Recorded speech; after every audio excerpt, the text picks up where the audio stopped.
There was one truth everyone in the Luftwaffe believed. You did not fear American fighters. For years that rule held. You could outclimb them, outturn them, outfight them. You could see them coming from miles away, dive out of reach, and pick your moment. German pilots said it openly, confidently, even casually. American fighters were heavy, short-legged, built for defense, not dominance. Escort planes that had to turn back before Berlin. Planes you could simply wait out. The rule existed because it was proven. In 1942 and early 1943, American bombers came without protection. B-17s and B-24s lumbered across the sky like metal cities, and German fighters tore into them. On some missions, 60 bombers never came home. Sometimes more. Luftwaffe pilots joked that American escorts were just for morale. They called them joke planes. Flying coffins. Easy kills. And for a while they were right. The rule hardened into doctrine. German command believed the Reich's airspace was a killing ground no enemy could survive. Fighter leaders taught their rookies the same lesson. Wait until the escorts turn back. Then slaughter the bombers. The system worked. Losses mounted. American air crews whispered the same thing the Germans laughed about. You don't survive deep penetration missions. But in late 1943 something changed. At first it didn't look like much. One new fighter type among dozens. A sleek silhouette most Germans dismissed at a glance. Long nose. Slim wings. An American machine that looked fast but fragile. Another escort that would turn for home when things got serious. But this one didn't turn back. And in the winter skies over Germany, one man climbed into its cockpit and prepared to break a rule the Luftwaffe believed was unbreakable. You are Clarence Emil Anderson.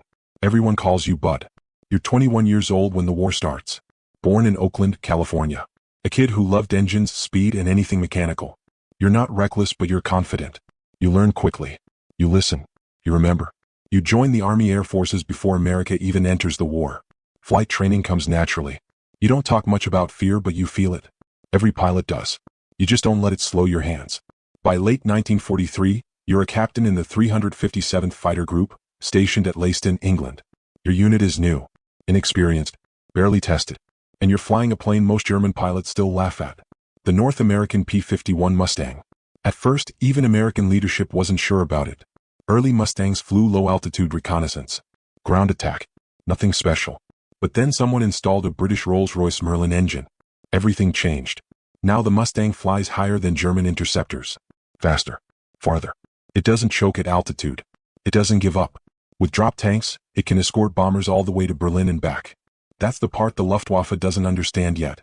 The strategic situation is desperate. The Allies know they cannot invade Europe without air superiority. Bombers alone cannot break Germany. They need escorts that can fight, not just accompany. Every failed mission costs crews, planes, morale. And time is running out. You strap into your Mustang knowing one thing. If this plane fails, the bomber offensive may fail with it. The mission briefings grow darker. Casualty boards fill up. You study maps of Germany like anatomy charts. You memorize rivers, cities, flak belts. You learn where fighters will climb to meet you. And the enemy is confident. German aces like Erich Hartmann and Gunther Rahl still believe the sky belongs to them. They've shot down dozens of aircraft. Some have over 100 kills. They think American escorts are predictable. Timid. They haven't met you yet. On February 29, 1944, you climb into your Mustang for a deep escort mission.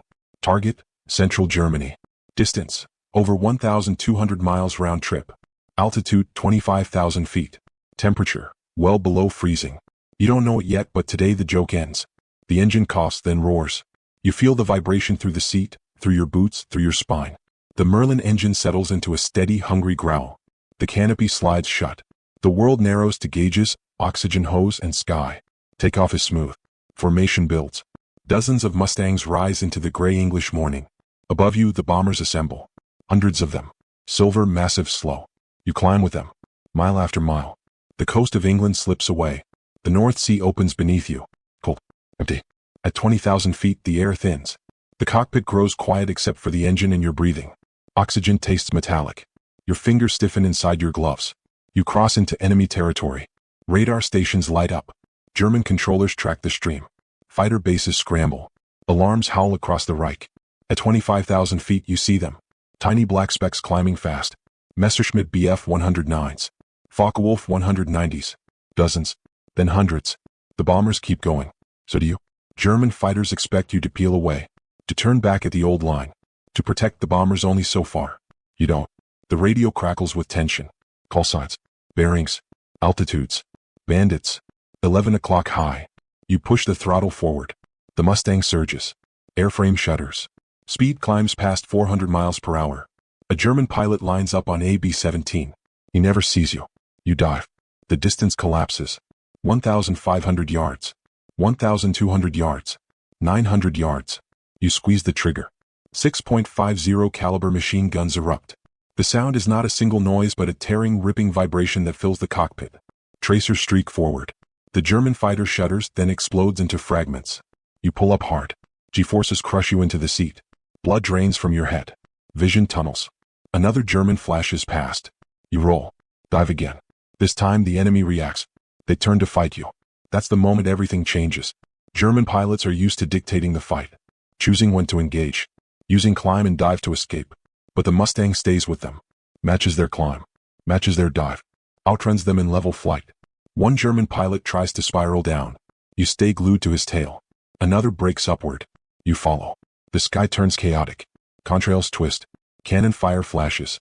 Debris spins. You fire again. Another kill. Fuel gauges drop. Ammunition ticks down. Time stretches. At one point you glance at your instruments. You are over Germany. Deep over Germany. Far beyond where escorts are supposed to be. The Luftwaffe realizes it too. One German pilot tries to spiral down. You stay glued to his tail. Another breaks upward. You follow. The sky turns chaotic. Contrails twist.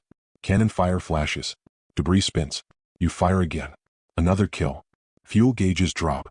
Ammunition ticks down. Time stretches. At one point you glance at your instruments. You are over Germany. Deep over Germany. Far beyond where escorts are supposed to be. The Luftwaffe realizes it too. Radio chatter spikes. Confusion spreads. Fighters that expect safety beyond a certain point suddenly find American Mustangs still there. Still aggressive. Still hunting. A German ace later describes it as being stalked. You feel it from the other side. You are no longer defending bombers. You are clearing the sky. Minutes feel like hours. You dodge flak bursts. Black clouds that slam the airframe. Shrapnel rattles against metal. A burst explodes close enough to rock your plane. The Mustang holds. Failure feels close now. Fuel is low. Ammunition nearly gone. You are alone for a moment, scanning empty sky. Then you see him. A Focke-Wulf climbing below you, unaware. You dive for the last time. The guns chatter. Then fall silent. The German plane falls away, trailing smoke. You count the seconds. 5, 10, 15. The engine still runs. You turn for home. If you find this kind of forgotten military history as fascinating as we do, we'd be honored if you'd hit that subscribe button. We believe these stories of courage and tactical genius deserve to be told. And by subscribing, you help us ensure they aren't forgotten. The return flight is quiet. You cross back over the North Sea on fumes. The engine sputters once, then steadies. England appears like a promise. You land with barely enough fuel to taxi. On the ground, mechanics stare at your plane. Bullet holes pepper the wings. Oil streaks the fuselage. You climb out, legs shaking. That night, the intelligence reports come in. Bomber losses are down. Fighter claims are up. German interceptors are retreating earlier. The joke is over. What they didn't know yet was how deep the damage ran. Within weeks, German fighter commanders change tactics. They can no longer wait for escorts to turn back. They must fight them head-on. Losses rise. Experienced pilots die. Replacements arrive with only a handful of flight hours. The Mustang doesn't just protect bombers. It hunts airfields. Strafes parked fighters. Destroys fuel trucks. Craters runways. You fly mission after mission. By war's end, you log 116 combat sorties. 16 confirmed kills. AAA status. The Luftwaffe never recovers. By mid-1944, Allied air superiority is complete. D-Day succeeds under friendly skies. German ground forces move only at night. The Reich's defenses crumble. German pilots later admitted openly. They never expected the Mustang. They never expected you. Act 5. The legacy. After the war, you don't chase fame. You stay in the Air Force. You test jets. You fly the F-86 Sabre in Korea. You become a colonel. Then a general. But when you talk about the war, you talk about the plane. About how close it came to failure. About how many didn't come back. You live to be 97 years old. Many of the men you fought never reached 30.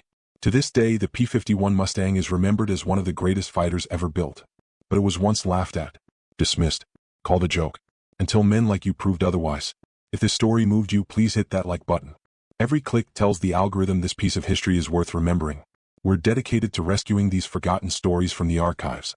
If you want to join us on this mission, please subscribe and turn on notifications. Where are you watching from? Drop a comment with your city or state and tell us if someone in your family served. Thank you for ensuring that Clarence Bud Anderson and the thousands of Mustang pilots who followed him do not disappear into silence. They deserve to be remembered.